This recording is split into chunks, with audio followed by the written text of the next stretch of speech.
Bismillahirrahmanirrahim. Assalamualaikum warahmatullahi wabarakatuh. Perkenalkan, saya Rahmat Hidayat dari kelas A221 dengan NKM 101211681 akan mempresentasikan materi mengenai model manajemen perubahan ADKAR. Perubahan seringkali diperlukan agar perusahaan tetap relevan dan terus memberikan solusi yang layak kepada basis pelanggan yang terus berkembang. Namun, meskipun perusahaan dan eksekutifnya mungkin mengenali hal tersebut, kebutuhan akan manajemen perubahan, karyawan mungkin menolak karena perubahan bisa jadi sulit dan tidak nyaman.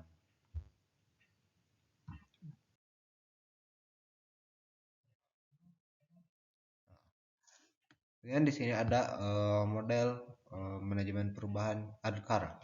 ADKAR Change Model. ADKAR Change Model dibuat oleh Jeff Hiat, pendiri Prosci, dikembangkan pada tahun 90-an. Model manajemen perubahan ADKAR didasarkan pada analisis ratusan perubahan organisasi yang berhasil dan tidak berhasil selama bertahun-tahun. Model ADKAR Prosci pada dasarnya didasarkan pada bagaimana kita sebagai manusia mengalami perubahan. Model perubahan ADKAR terdiri dari 5 fase. Ada yang disebut dengan model A, B, K, A, R. A atau awareness atau kesadaran. Pada model ini tujuannya adalah untuk menyadarkan karyawan akan adanya perubahan.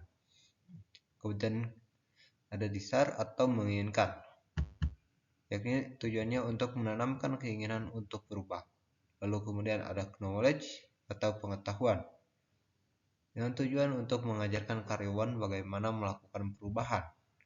Kemudian A yang kedua, yakni ability atau kemampuan, yakni untuk memanfaatkan pengetahuan menjadi kemampuan untuk melakukan perubahan.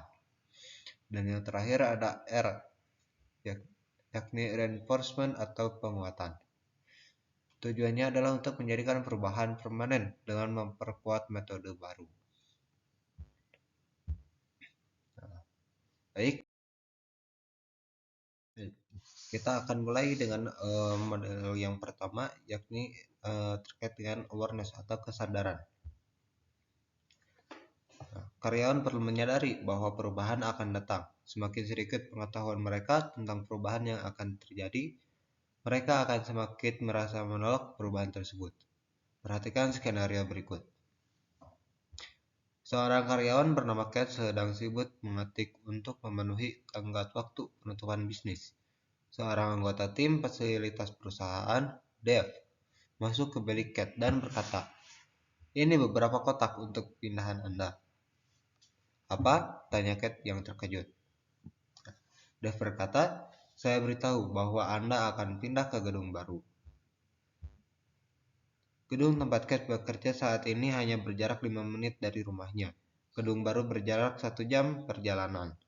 Kat bertanya kepada manajernya, "Brad, apa yang terjadi, Brad?" Karena lalu berkata, "Iya, hey Kat, apakah kamu punya waktu sebentar untuk bicara?" Nah, seperti yang dapat kita bayangkan, Kat sedikit menolak gagasan harus pindah dan menambah 1 jam perjalanannya. Perubahan tidak bisa dihindari dan seringkali membawa orang keluar dari zona nyamannya. Dalam skenario ini, Kat dikejutkan oleh perusahaan yang tidak nyaman baginya.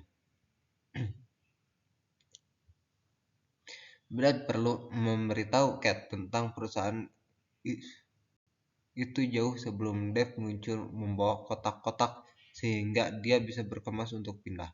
Selain itu, Brad bisa saja menyampaikan beberapa alasan di balik perubahan tersebut.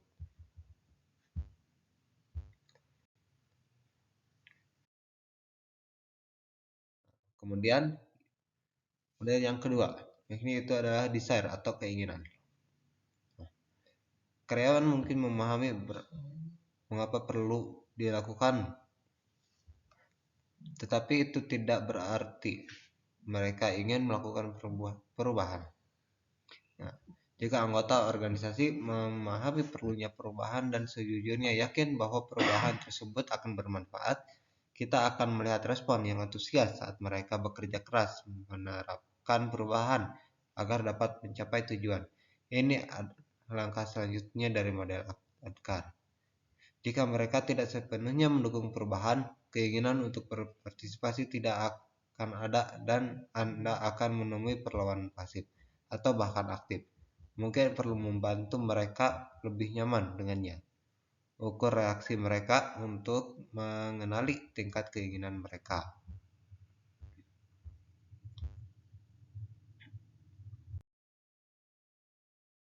Model selanjutnya yakni ada knowledge atau pengetahuan.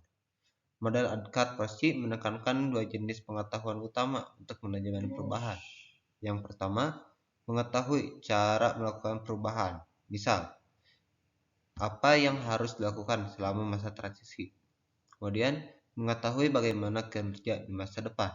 Misalnya, keterampilan untuk mendukung perubahan.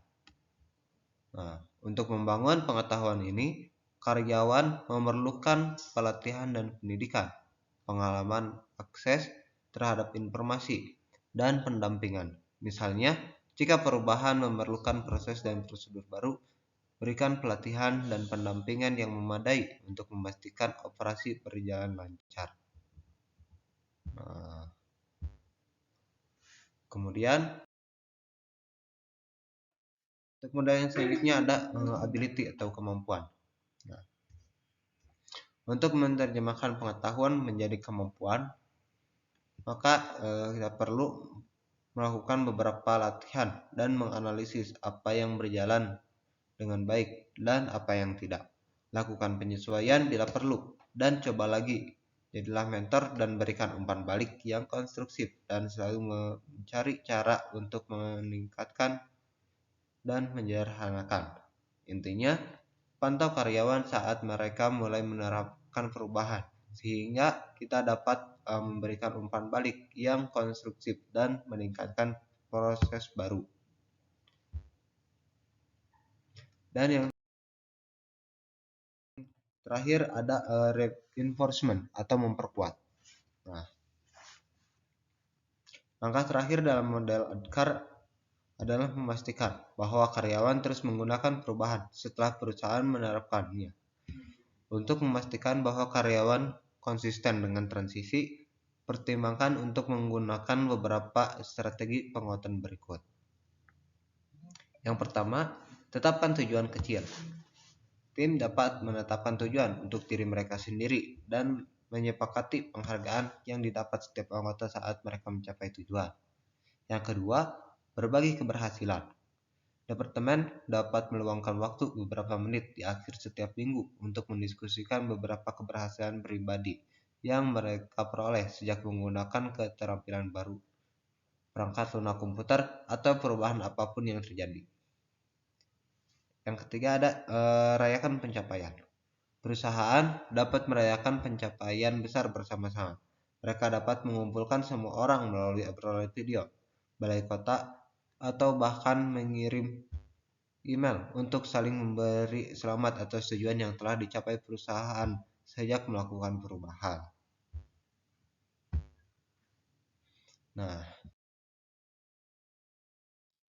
kemudian selanjutnya dengan menggunakan model perubahan Adkar terdapat beberapa manfaat utama dalam penggunaan model perubahan Adkar. Beberapa manfaat menggunakan model Adkar meliputi yang pertama itu adalah pendekatan bottom up. Karena model Adkar adalah pendekatan bottom up, maka model ini berfokus pada setiap anggota perusahaan untuk membantu mereka agar bersedia melakukan perubahan. Kemudian yang kedua adalah berorientasi tujuan. Modelnya berorientasi pada tujuan yang memungkinkan perusahaan menggunakannya untuk berbagai perubahan, baik besar maupun kecil. Dan yang terakhir adalah dari segi tingkat keberhasilan. pada model perubahan Adkar. Adkar berfokus pada kebutuhan setiap orang yang seringkali menghasilkan tingkat keberhasilan yang lebih tinggi ketika menerapkan perubahan. Nah, sekian presentasi dari saya. Semoga dari materi yang saya sampaikan dapat bermanfaat khususnya bagi para yang mendengarkan, dan mohon maaf apabila banyak kekurangan. Sekian, wassalamualaikum warahmatullahi wabarakatuh.